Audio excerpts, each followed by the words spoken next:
अल्हम्दुलिल्लाहि रब्बिल आलमीन वस्सलातु वस्सलामु अला सय्यिदिल अंबियाइ वल मुरसलीन अम्मा बअदु फ़अऊज़ु बिल्लाहि मिनश शैतानिर रजीम बिस्मिल्लाहिर रहमानिर रहीम सल्लु सलातन मर्रतन बिल महब्बा। एक बार मोहब्बत से दुरूद शरीफ पढ़ लीजिए। अल्लाहुम्मा सल्लि अला सय्यिदिना व मौलाना मुहम्मदिन व अला आलिहि व सहबिहि व बारिक व सल्लिम व सल्लि अलैहि। मोहतरम अहिब्बा, अस्सलामु अलैकुम व रहमतुल्लाहि व बरकातुहू। अल्हम्दुलिल्लाह जदीद फ़िक़ही मसाइल कोर्स का सिलसिला जारी और सारी है। और जैसा कि आपके इल्म में है कि हमने अपने लास्ट लेक्चर में इस्लामिक बैंकिंग एंड फाइनेंस के हवाले से इब्तदाई चंद बातें ज़िक्र की। जो डिफरेंस है इस्लामिक बैंकिंग और कन्वेंशनल बैंकिंग को, उसको बयान किया। आज इंशाअल्लाह तबारक व तआला एक और बहुत अहम मौजू हमारे पास है, और वो है इस्लामिक मोड ऑफ़ फाइनेंस में एक बहुत ही अहम तमवीलकारी का तरीका, और वो है मुदारबा। मोहतरम अहिब्बा, मुदारबा क्या है, कैसे होता है, इसके क्या उसूल हैं, क्या ज़वाबित हैं, किस तरह अक़्द मुदारबत को ख़त्म किया जाता है, और इस्लामिक बैंकिंग के अंदर ये जो मोड ऑफ़ फाइनेंस है ये किस तरह इस्तेमाल होता है, इसको इंशाअल्लाह आज के इस लेक्चर में हम जानेंगे। इब्तिदान हम इसकी तारीफ़ अगर हम देखें तो कहते हैं कि मुदारबत एक ऐसा कारोबारी मुआहदा जिसमें एक सरमाया देने वाला होता है, उसे रब्बुल माल यानी कैपिटल प्रोवाइडर कहते हैं, और दूसरा मेहनत करने वाला होता है, उसे मुदारिब यानी वर्किंग पार्टनर कहा जाता है। यानी इसको आसान लफ्ज़ों में अगर हम यूँ भी बयान करें तो समझना और आसान हो जाएगा कि दो बंदे आपस में मिलते हैं और कहते हैं कि भाई मेरे पास पैसा है, तुम्हारे पास जो है वो काम करने का तरीका है, तो मैं अपना पैसा लगाता हूँ, तुम काम करो, और जो भी नफ़ा होगा वो हम अपने फ़ीसदी एतबार से तय कर लेंगे और नफ़ा आपस में शेयर करेंगे। तो ये जो एक कॉन्ट्रैक्ट है, इस कॉन्ट्रैक्ट को कहते हैं मुदारबा। इसमें चंद बुनियादी टर्मिनोलॉजीज़ इस्तेमाल होंगी, उनको याद रखिएगा। एक होता है रासुल माल। रासुल माल से मुराद सरमाया है, कैपिटल है। और दूसरा है रब्बुल माल। रब्बुल माल वो शख्स होता है कि जो कैपिटल फ़राहम कर रहा होता है, कैपिटल प्रोवाइडर होता है। और तीसरा होता है मुदारिब। मुदारिब वो शख्स होता है कि जो काम करने वाला होता है, ये पैसा नहीं लगाता। इस हवाले से चंद बातें हैं इब्तदाई, वो देखें। कहते हैं कि माल की देखभाल और इसमें दयानतदाराना कारोबारी तसर्रुफ़ मुदारिब के ज़िम्मे होता है। यानी ये जो काम करेंगे, अब जब दोनों ये मिले और एक ने पैसा लगा दूसरा काम करेगा, तो जो ये मुदारिब काम करेगा, तो अब मुदारिब की ज़िम्मेदारी है कि दयानतदारी से ये काम करें और जो पैसा मिला है उसकी निगहबानी भी करें। आगे कहते हैं सरमाए पर मेहनत करने से जो नफ़ा आएगा वो तयशुदा मकदार के मुताबिक दोनों में मुश्तरक होगा। वो किस तरह होगा, इसकी तफसील इंशाअल्लाह हम आगे ज़िक्र करते हैं। अलबत्ता नुकसान रब्बुल माल को बर्दाश्त करना होगा। यानी इन केस ये दोनों आपस में कॉन्ट्रैक्ट करते हैं मुदारबत का, और मुदारबत करने के बाद लॉस हो जाता है, तो वो लॉस जो बेयर करेगा वो कम्प्लीटली सोलली ये बंदा करेगा जिसने पैसा लगाया, यानी कि रब्बुल माल, जिसे हम कैपिटल प्रोवाइडर भी कहते हैं। अब इसकी तफसील क्या है, आइए ज़रा देखते हैं। कहते हैं कि मुदारबत की दो अक़साम हैं, एक मुदारबत मुतलका और दूसरी मुदारबत मुक़य्यदा। मुदारबत मुतलका क्या है? वो मुदारबत जिसमें रब्बुल माल यानी कैपिटल प्रोवाइडर मुदारिब को यानी वर्किंग पार्टनर को जगह, वक्त, मखसूस कारोबार वगैरह करने की कैद ना लगाए। यानी मिसाल के तौर पर जो सरमायादार है यानी कैपिटल प्रोवाइडर है, वो मुदारिब को कहता है कि भाई आपने लाइट हाउस जाके ही कारोबार करना है, और लाइट हाउस में आपने जूते का कारोबार करना है। तो अब ये क्या कर रहा है, ये उसको कंडीशन कर रहा है। तो ये जो कंडीशन इससे लगाई, तो अब ये मुदारबा मुतलका नहीं रहा बल्कि मुदारबा मुक़य्यदा रहा। इसके बरखिलाफ़ मुदारबा मुतलका क्या होगा कि मिसाल के तौर पे मैं ये कहूँ कि भाई आप जो है वो माशाल्लाह बड़े पैसे वाले हैं, तो एक काम करें कि आप अपना पैसा मुझे दें, मैं इंशाअल्लाह आपको कुछ काम करके कमा के दूँगा। तो अब ये क्या हो रहा है, ये हम जो है ऐसा मुआहदा कर रहे हैं जिसमें काम की नौइयत वगैरह कुछ तय नहीं हो रही, तो ये जो मुदारबा कहलाएगा ये कहलाएगा मुदारबा मुतलका।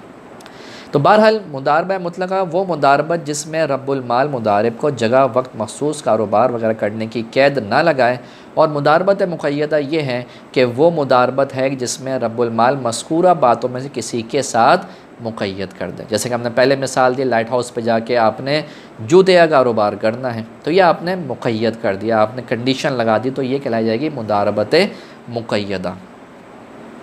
इसके बाद यहाँ मुदारिब की मुख्तलिफ़ हैसियतों को बयान किया गया है, डिफरेंट स्टेटस ऑफ मुदारिब।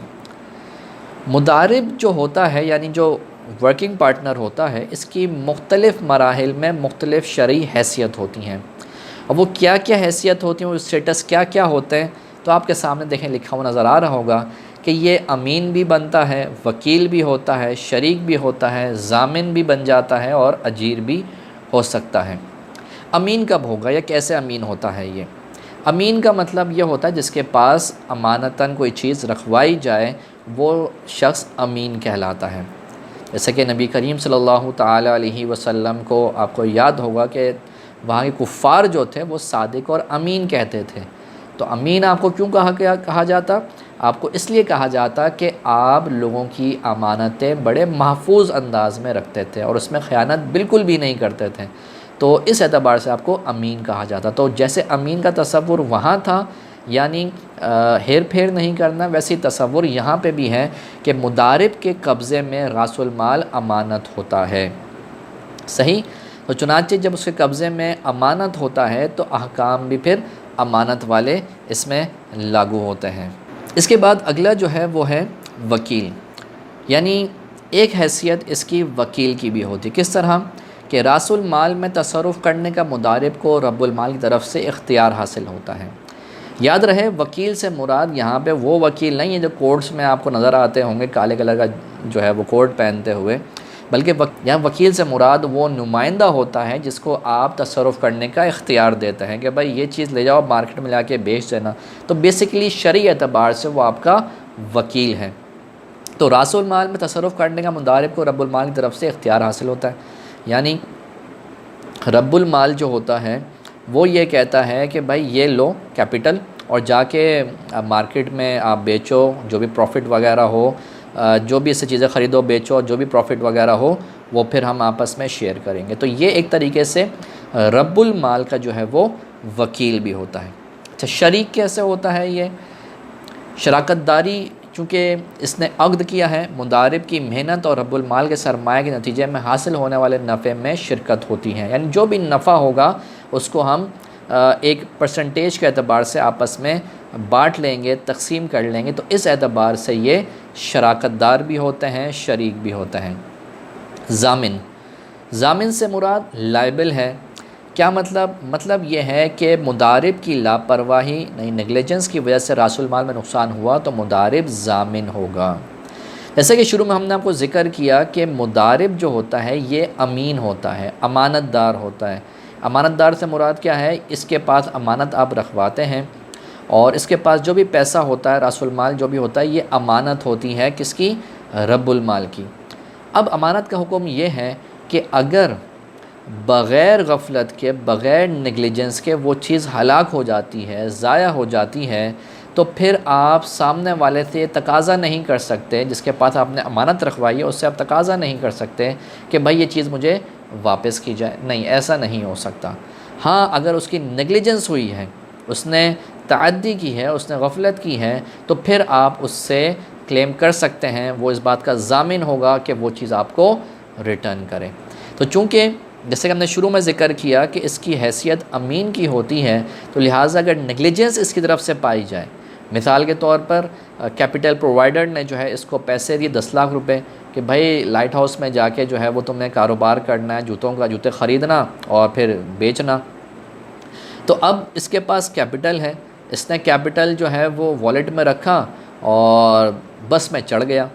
अब बस में चढ़ा तो किसी ने क्या किया? किसी ने जेब काट ली।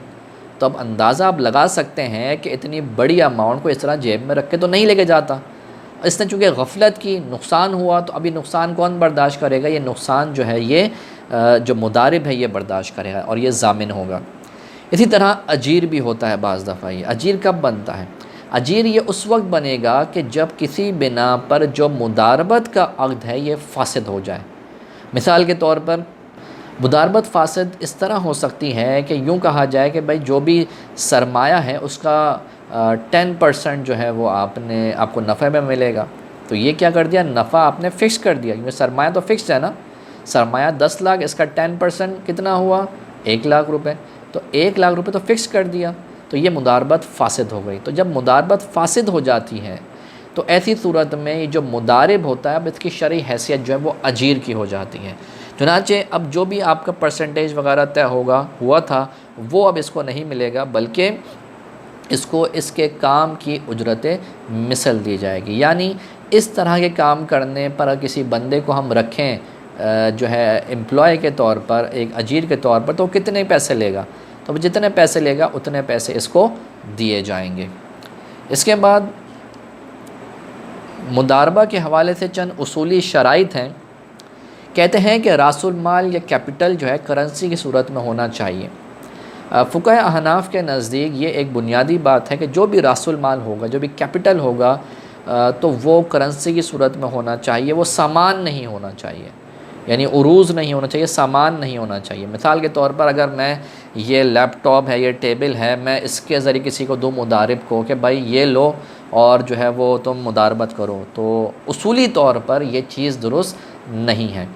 लेकिन आज के दौर में जो मुआसिर फ़ुक़हा कराम हैं उन्होंने इस बात की मौजूदा हालात के एतबार से इजाज़त दी है कि अगर कोई शख्स सामान के साथ भी मुदारबत करना चाहे तो बिल्कुल कर सकता है। लेकिन इसके लिए ये ज़रूरी है कि जब इब्तिदा हो रही हो ये कॉन्ट्रैक्ट की, जब ये शुरू हो रहा हो, तो उस वक्त उस सामान की, उन चीज़ों की मार्केट वैल्यू मालूम कर ली जाए। या बाद में जब लिक्विडेट वगैरह किया जाएगा तो उस वक्त इसकी मालियत मालूम हो और किसी किस्म का नज़ा ना पैदा हो। इसके बाद अगली सूरत क्या है, रासुल माल की मिक़दार मालूम हो, यानी जो भी कैपिटल है वो मालूम होना चाहिए भाई कितना कैपिटल लगाया जा रहा है। रासुल माल मुदारिब पर कर्ज़ यानी डेब्ट की शक्ल में ना हो, यानी ये नहीं होना चाहिए कि मिसाल के तौर पर मैं जो हूँ वो कैपिटल प्रोवाइडर हूँ और सामने शख्स को मैं ये कहता हूँ कि यार तुम्हारे ऊपर जो मेरा कर्ज़ बनता है ना 1 करोड़ रुपए, हाँ 1 करोड़ रुपए जो कर्ज़ बनता है वो जो है तुम उसकी मदद से ना मुदारबत का हम कॉन्ट्रैक्ट कर लेते हैं, बस उससे मुदारबत करो। तो अब ये नहीं हो सकता, क्यों? क्योंकि सामने वाले के ऊपर वो कर्ज़ है और कर्ज़ जो है वो रासुल माल नहीं बन सकता। इसके बाद अगली शर्त क्या है, रासुल माल पर मुदारिब का मुकम्मल कब्ज़ा हो। यानी ऐसा नहीं होना चाहिए कि भाई फॉर एग्ज़ाम्पल ये 1 लाख की गड्डी पड़ी है और 1 लाख से हमारे कैपिटल है और मैं 50,000 उसको देता हूँ, 50,000 रुपये अपने पास रखता हूँ। या मिसाल के तौर पर मैं कहता हूँ कि भाई तुम काम शुरू करो, फिर जो पैसे मिलते रहे वो मुझसे लगते रहे वो मुझसे लेते रहना। तो ये बिल्कुल कब्ज़ा आप उसको दे दें तो पूरे उसके कब्ज़े में आ जाए, फिर मुदारबत शुरू हो जाए। नफ़ा दोनों के दरमियान तकसीम होगा। नफ़ा किस तरह तकसीम होगा वो मैं अर्ज़ करता हूँ। इसके बाद ये है कि फ़रीक़ैन में से हर एक का नफ़ा मालूम और मुअय्यन हो, यानी जो भी नफ़ा है वो जो भी नफ़ा है वो मालूम हो और मुअय्यन हो।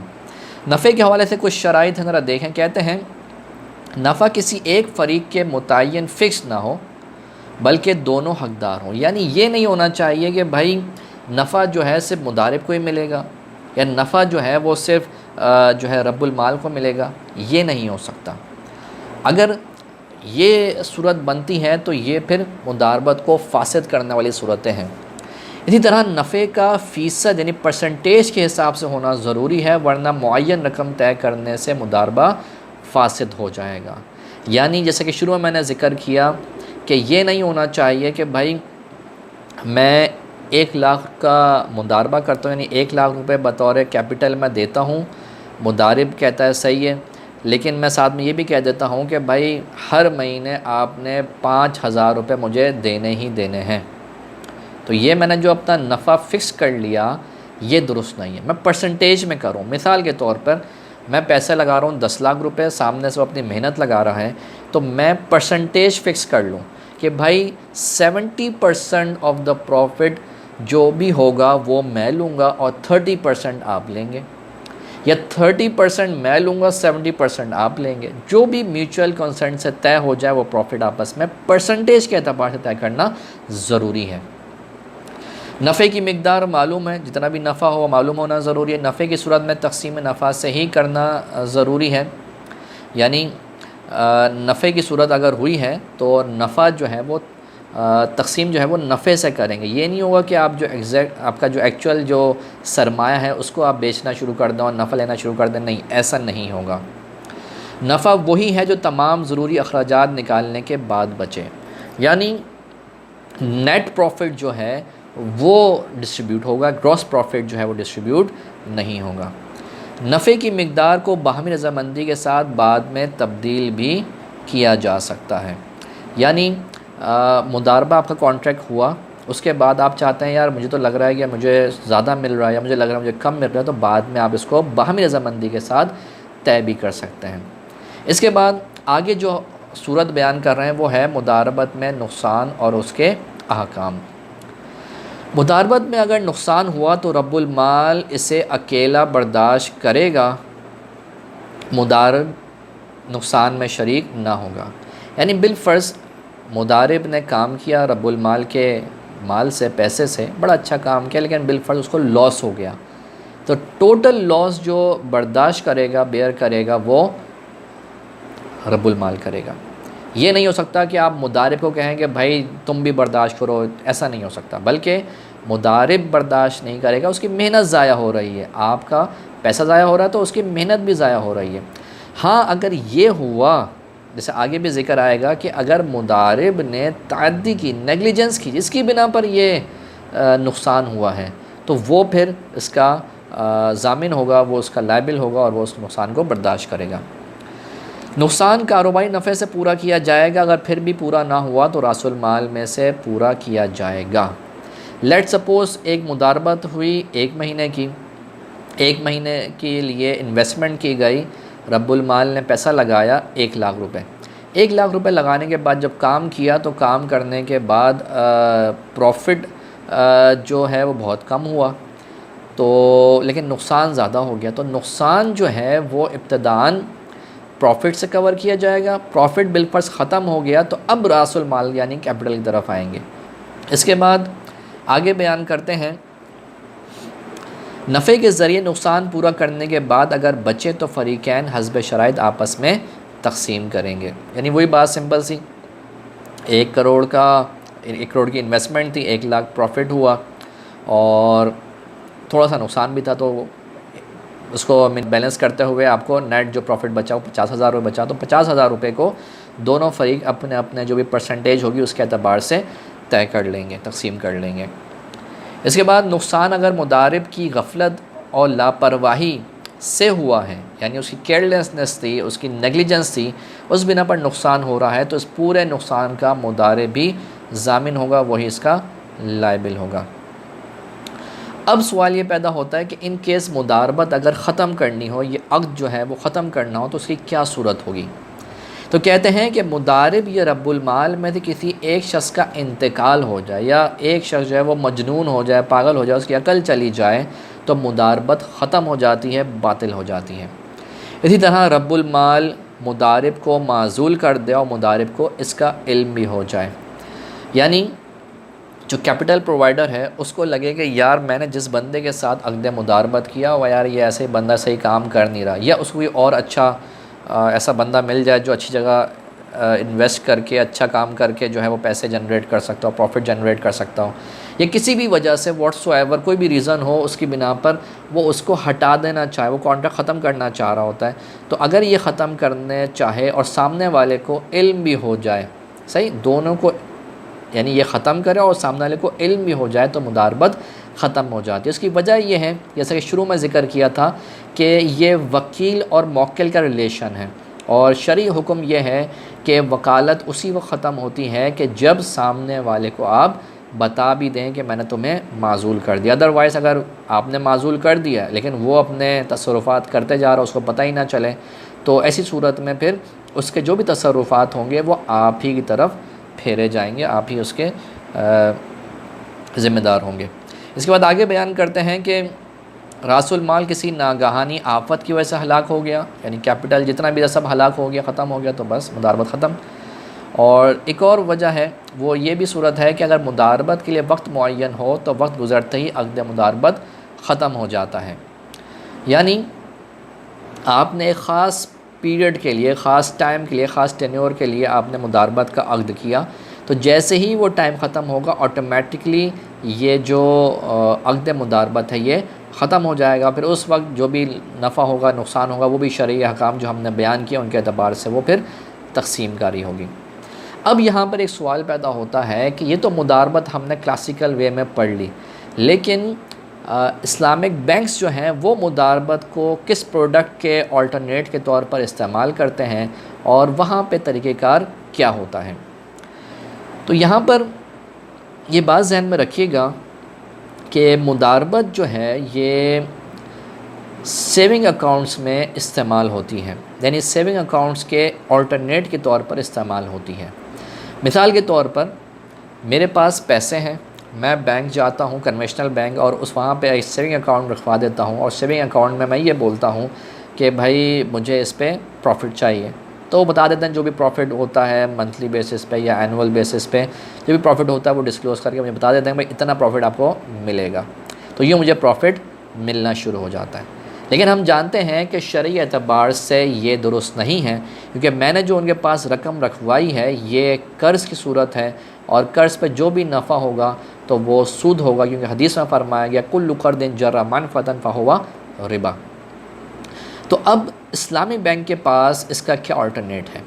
इस्लामी बैंक के पास इसका अल्टरनेट ये है कि मैं डिपॉजिटर के तौर पर जब जाता हूँ, जैसा कि आप स्क्रीन पर देख रहे होंगे तो एक फ़्लो चार्ट बना हुआ है कि डिपॉजिटर्स जो है जब जाता है इस्लामिक बैंक के पास तो वो इस्लामिक बैंक उसकी रकम को पूल ऑफ फंड्स में डिपॉजिट कर देता है। यानी एक पूल होता है जहाँ पर यूँ समझ लें कि एक तालाब है, वहाँ पर वो पैसे डाल दिए जाते हैं, एक फ़ंड बॉक्स है वहाँ पे पैसे डाल दिए जाते हैं उसके। अब बैंक जो होता है इसकी शरई हैसियत मुदारिब की होती है और मैं जो डिपॉजिटर होता हूँ उसकी हैसियत जो है वो रब्बुल माल की होती है, और जो मैं पैसा लगा दे रहा हूँ बैंक को ये रासुल माल होता है। तो बैंक जो है वो डिपॉजिटर यानी रब्बुल माल की रकम उस पूल में डाल देता है, जिस पूल से मुख्तलिफ़ बिजनेसेस और कॉर्पोरेट सेक्टर में फ़ाइनेंसिंग होती है, वहाँ पे सरमायाकारी होती है, वहाँ पे पैसे लगाए जाते हैं, वहाँ तिजारत होती है और उस तिजारत से फिर नफ़ा जनरेट होता है। तो नफ़ा जनरेट आप देख सकते हैं जो प्रॉफिट्स हैं वो ग्रॉस प्रॉफिट में जाते हैं। ग्रॉस प्रॉफिट के बाद जो भी अखराजात वगैरह होते हैं वो डिडक्ट करके जो भी मुदारिब होता है वो अपना प्रॉफिट शेयर लेता है और वेटेज सिस्टम के मुताबिक जो भी प्रॉफिट होता है वो डिपॉजिटर को मिल जाता है।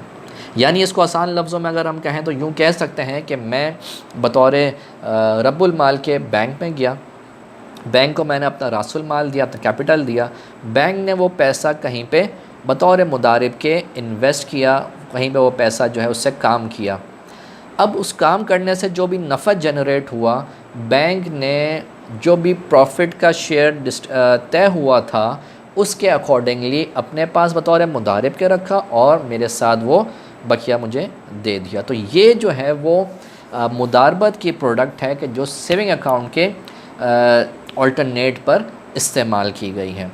तो उम्मीद है कि आपको ये आज का लेक्चर समझ में आया होगा और मुदारबत के हवाले से एक सहर हासिल गुफ्तगू जो हमने की उसमें बहुत सारे जो इश्कालात हैं वो दूर हो गए होंगे। अल्लाह करीम से दुआ है कि हमें इल्म दीन हासिल करने और उसके मुताबिक ज़िंदगी गुजारने की तौफ़ीक मरहमत फ़रमाए। आमीन बिजाहिन नबी अमीन सल्लल्लाहु तआला अलैहि वसल्लम।